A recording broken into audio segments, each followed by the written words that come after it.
आज की कहानी है 300 साल पुरानी आजमगढ़ के राजा सुदर्शन और उनकी दो पत्नी की। राजा सुदर्शन की पहली पत्नी मायावती, जो कि बहुत ही बड़े राजघराने की बेटी थी। सुदर्शन से शादी के बाद मायावती का रुतबा और भी बड़ा हो गया था, क्योंकि वो एक राजघराने से थी। मायावती का स्वभाव बहुत ही घमंडी और क्रूर था। वहीं राजा की दूसरी पत्नी सुरागिनी राजा की ही महल में कभी दासी हुआ करती थी। रंग रूप से बेहद खूबसूरत और स्वभाव से बहुत ही दयावान। सुरागिनी की इन्हीं सब चीज़ों ने राजा को मन मोह लिया और राजा ने सुरागिनी को अपनी बनी बनाने का फैसला किया। मायावती ने सुरागिनी को कभी भी छोटी रानी के रूप में नहीं अपनाया, क्योंकि सुरागिनी गरीब घर से ही नहीं बल्कि कभी उसी महल की दासी थी। मायावती हमेशा ही सुरागिनी के साथ दासियों वाले व्यवहार करती थी। सुरागिनी ने भी कभी रानी होने का गलत हक नहीं जताया। वो हमेशा ही चुपचाप अपना हर कर्तव्य निभाती गई। वही राजा अपनी दोनों पत्नियों में कभी भेदभाव नहीं करता था। सब कुछ अच्छा चल रहा था। अब राजा और दोनों रानियों को महल में साथ रहते करीब 1 साल बीत गया था। मायावती गर्भवती हो गई। 9 महीने बाद मायावती ने एक बेटे को जन्म दिया। महल में खुशियाँ छा गई। राजा सुदर्शन ने राज दरबार में और पूरे गांव में भोजन और उपहार बंटवाया। मायावती का बेटा करीब 6 महीने का हो गया। तभी सुरागिनी के गर्भवती होने की खबर फैल गई। 9 महीने बाद सुरागिनी ने भी एक बेटे को जन्म दिया।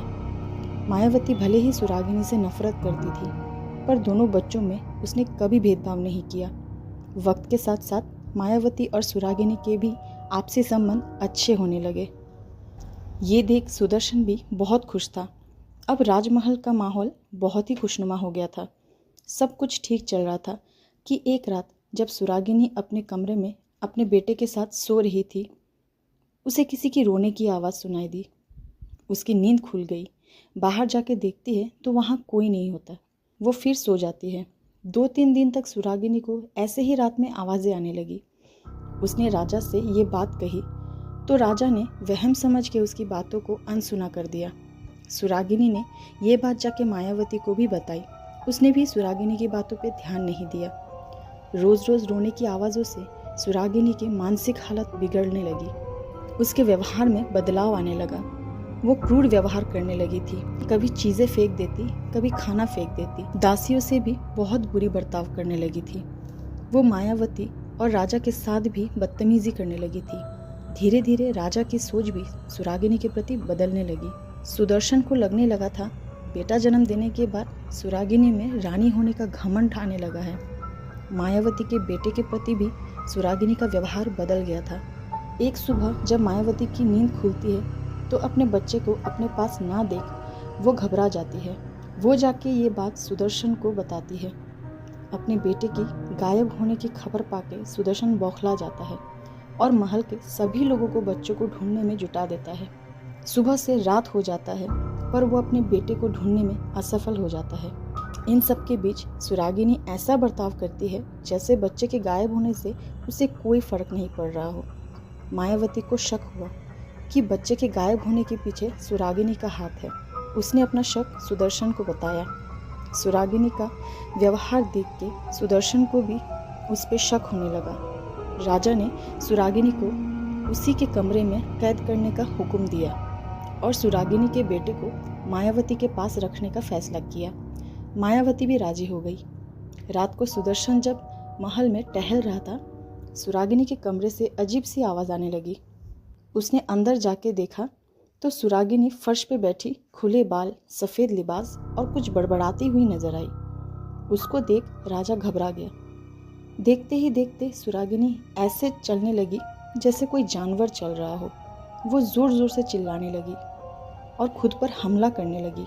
देखते ही देखते सुरागिनी ने चाकू उठाया और अपने गले पे रख ली। उतने में राजा ने उसका हाथ पकड़ लिया और उसे एक कुर्सी पे बिठा के उसके हाथ पैर बांध दिए।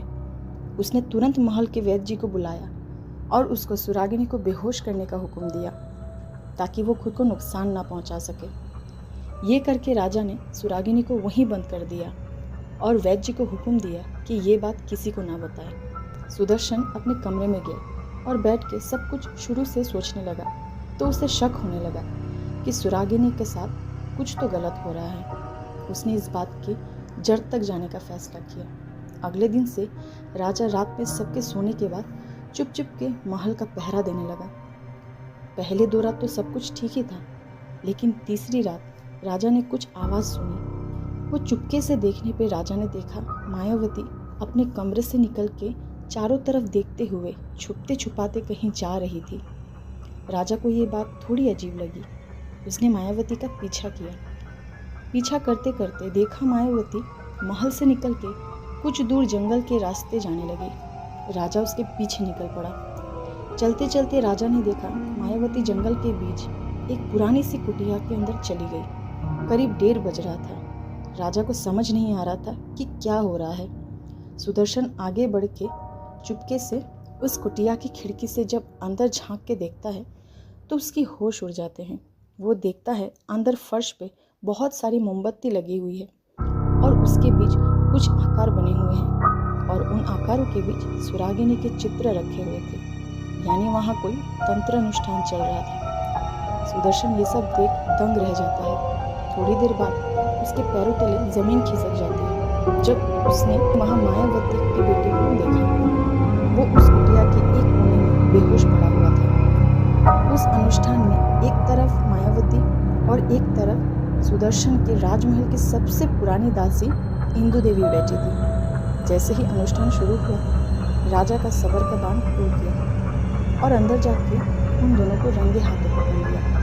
बच्चे को उठा के वैद्य जी के पास भेज दिया गया और मायावती और इंदु देवी को सभा में पेश किया गया। सख्ती से पूछने पर आखिरकार मायावती ने अपना जुर्म कबूल किया। उसने बताया कि जब से सुरागिनी महल में रानी बन के आई, तब से मायावती के अंदर एक बदले की भावना पनप रही थी। जब जब वो सुरागिनी के सुंदर रूप देखती, वो अंदर ही अंदर घुट रही होती। सुरागिनी के प्रति राजा का प्रेम उसे चैन से जीने नहीं दे रहा था। सुरागिनी के बेटे होने के बाद उसका जलन और भी ज़्यादा बढ़ गया। एक दासी को अपनी बराबरी में खड़ा होते देख उसने फैसला कर लिया कि वो सुरागिनी को ऐसी मौत देगी कि ये किस्सा पूरा आजमगढ़ में सदियों तक याद रखेगा। दूसरी तरफ इंदु देवी, जो कि सुदर्शन के पैदा होने के पहले से उस राजमहल की दासी हुआ करती थी, इंदु देवी अपनी बेटी दुर्गा के साथ सुदर्शन की शादी का सपना देख रही थी, पर राजा ने सुरागिनी को अपनाया। इंदु देवी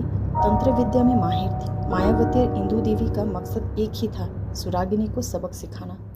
वो दोनों काफ़ी दिनों से सुरागिनी पे तंत्र क्रिया कर रहे थे।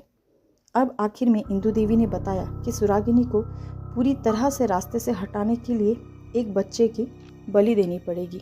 मायावती इतनी चालाक और स्वार्थी थी कि अपने बदले के लिए उसने अपने ही बच्चे की बलि देने का फैसला किया, क्योंकि कोई भी ये शक नहीं करेगा कि एक माँ अपने ही बच्चे को गायब कर सकती है। उसने ऐसा षड्यंत्र रचा कि सारा शक सौतेली माँ सुरागिनी पे जाए, और वही हुआ। वो सुरागिनी से बदला लेने के लिए अपने ही बच्चे की बलि देने वाली थी, पर आखिर राजा की सूझबूझ और समझदारी दिखा के अपनी पत्नी सुरागिनी और अपने बेटे की जान बचाई। सारा कुछ सुनने के बाद राजा ने मायावती और इंदु देवी को कालकोठरी में तब तक कैद रखने का हुक्म दिया जब तक उनकी जान न चली जाए। सुदर्शन सुरागिनी को वैद्य के पास ले गया। फिर महल में पूजा पाठ करवा के महल से तंत्र क्रिया का असर को ख़त्म करने का फैसला किया।